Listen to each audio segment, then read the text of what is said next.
നമ്മുടെ ഇന്നത്തെ work start ചെയ്യുന്നത് എറണാകുളം ജില്ലയിലെ ചോറ്റാനിക്കരയിലാണ്. നമ്മുടെ ഇൻസ്റ്റാഗ്രാമിലെ വീഡിയോ കണ്ടാണ് വിളിച്ചത്. ഒരു സാംസങ്ങിൻ്റെ AC വാട്ടർ സർവീസ് ആണ് വേണ്ടത്. ഈ വർക്ക് തീർക്കാൻ വലിയ സമയമൊന്നും വേണ്ടി വന്നില്ല. വർക്ക് തീർത്ത് കൂളിംഗ് ഒക്കെ ഓക്കെ ആണെന്ന് നോക്കി അവിടുന്ന് ഇറങ്ങി.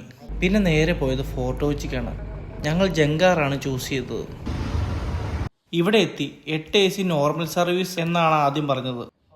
പക്ഷെ നല്ല രീതിയിൽ ഡസ്റ്റ് ഉണ്ടായിരുന്നു. അതുകൊണ്ട് തന്നെ വാട്ടർ സർവീസ് ആണ് ചെയ്തത്. ഒരു ഇൻഡോർ യൂണിറ്റിലെ അഴുക്കാണ് ഈ ബക്കറ്റിൽ. ഇങ്ങനെയുള്ള ഷോപ്പുകളിൽ 3 മാസം കൂടുമ്പോഴെങ്കിലും വാട്ടർ സർവീസ് ചെയ്തില്ലെങ്കിൽ നല്ല രീതിയിൽ കറണ്ട് ചാർജ് കൂടുകയും ACയുടെ കൂളിംഗ് കുറയുകയും ചെയ്യും. ഈ വർക്ക് നല്ല സമയമെടുത്താണ് ചെയ്തത്. ഔട്ട്ഡോർ യൂണിറ്റിൽ നല്ല പോലെ അഴുക്കുണ്ടായിരുന്നു. നല്ല രീതിയിൽ റിസ്ക് ഉള്ള വർക്കായിരുന്നു. ഞങ്ങൾ വാട്ടർ സർവീസ് ചെയ്യുന്ന കണ്ട് ഒരു ലോയിഡിൻ്റെ AC വാട്ടർ സർവീസും കിട്ടി.